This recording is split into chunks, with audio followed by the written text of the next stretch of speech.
Yo.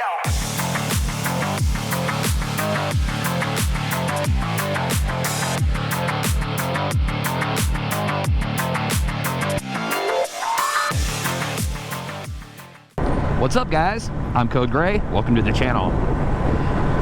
First, let me say happy Thanksgiving, everyone, because it is Thanksgiving Day. So today, I have a question or two for you guys.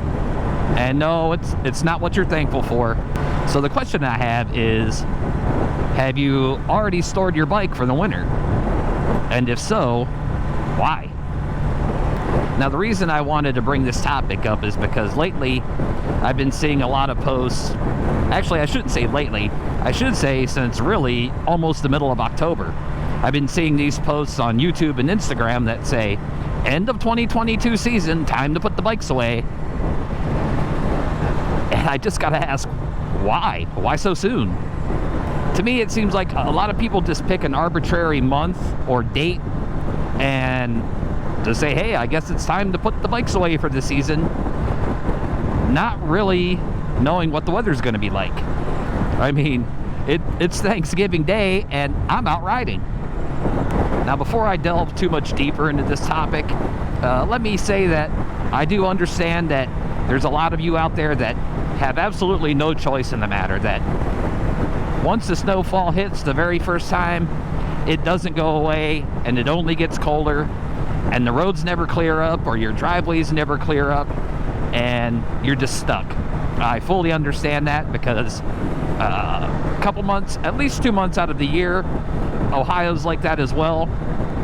Once January hits, forget about it. There's no getting out. It's the snow's on the ground, the snow's on the road, and it ain't going nowhere until probably March. All right, now for those of you who don't live in the frozen tundra, let's jump back into the topic. All right, so why store your bike so soon? Now, I know from talking to quite a few people now that ride, a lot of you guys and gals don't like gear. Now, I'm not judging you whether you like to wear gear or, the safety. That's not what this is about. A lot of you guys just don't enjoy riding while you're wearing gear, and that includes helmets.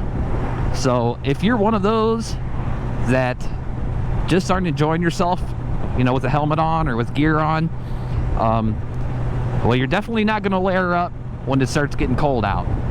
So yeah, I can understand why you'd store your bike so soon. All right, for those of you who already wear gear, what's the issue then? Do you not like layering up? I mean, you wear gear already. You already wear the helmets. You got the gloves and the jackets. Putting layers on makes you uncomfortable? Maybe. I don't know. Is it a case that maybe you just don't want to wash your bike after a ride? Because if you're out this time of year, chances are really good you're going to have to wash your bike after a ride. You'll be riding through puddles of salty water. You got snow drifts that are melting onto the dry road, so you're going to hit puddles pretty much guaranteed if you live in an area that snows, let's put it that way, and uses salt. So if you already gear up, helmets, jackets, pants, if you do all that stuff, then why would you store your bike so early in the year if there's more possibilities for you to ride, given on the weather? Now, I'm not saying there aren't added dangers when you decide to extend your riding season into when it snows out and melts off and gives us days like today. Yeah, there's definitely more dangers.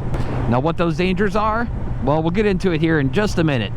By the looks of it, my batteries are about to die, so I'm going to stop for a battery swap.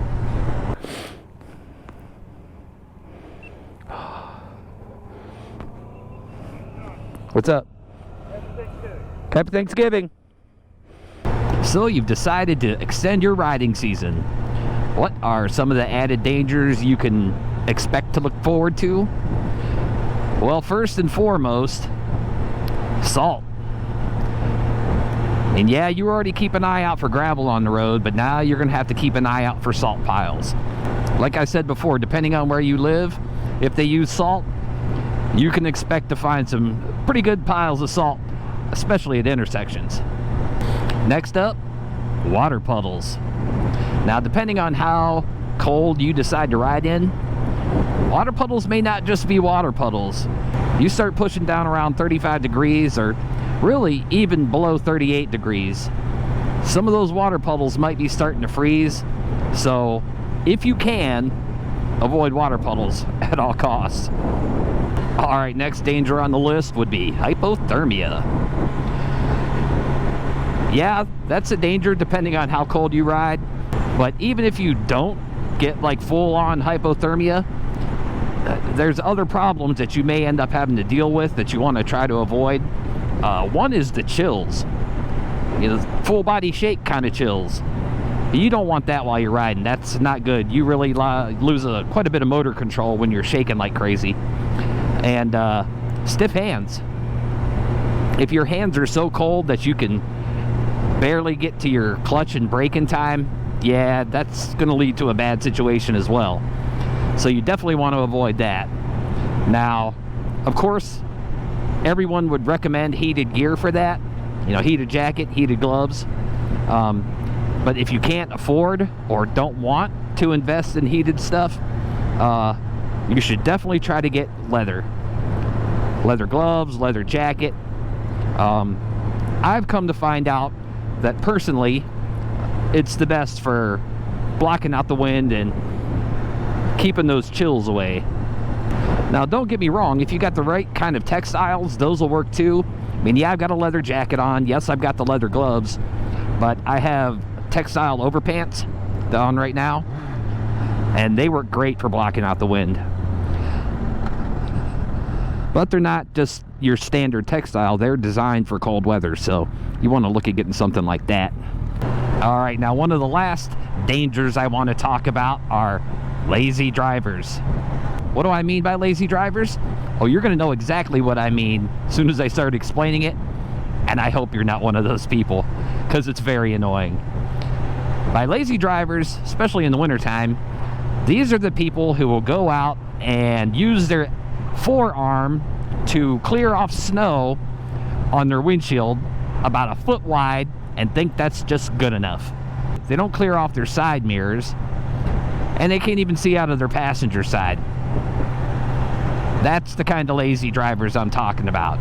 Now, not only can these jokers not see you, one of the other problems is following behind them. Now, when it starts to warm up a little bit, all that snow that they neglected to clear off their car, well, it could slide right off the roof, right onto the road surface, right in front of you. And you don't want to hit a great big pile of snow while you're riding behind someone. So that is definitely something to look out for. And if you are one of those people, clean your car off. Spend the extra 5 minutes. All right, so we've covered some of the extra dangers you may have to deal with during the wintertime or the cold. But to be honest with you, it's really not that much more than things you already deal with anyway. You're already keeping an eye out for dangerous drivers. You're already keeping an eye out for gravel on the road. And most bikers, on dry roads, they avoid puddles to begin with anyway. So it's really not that much different. So if you're a rider who already wears gear, why cut your season short? Throw on a couple extra layers. Buy some heated gear, get some leather. Do what it takes to have more fun, because that's what we're out here for, right? We all love riding. Try to stretch it out as long as you can, especially if you live in an area like I do. I mean, for instance, 3 days ago, it was 23 degrees Fahrenheit. Today, on Thanksgiving, it's almost 60. So, if I would have stored my bike, I would not be out here enjoying myself today on a nice holiday weekend. And like I said at the beginning of this, I know there's some of you guys that have no choice in the matter, and I do feel for you, because I am going to be in that boat very, very shortly. But in the meantime, I'm going to take every single opportunity that I can to get out here and ride. All right, guys, time to wrap this one up. But if you do decide to extend your riding season, as much as I try to, just try to be a little extra safe. Keep a little extra eye out for dangers and stuff in the road. It's not that much more than you're used to, but it is a little bit more. And I also want to say happy Thanksgiving, everyone. I'm Code Gray. I'll catch you guys in the next one.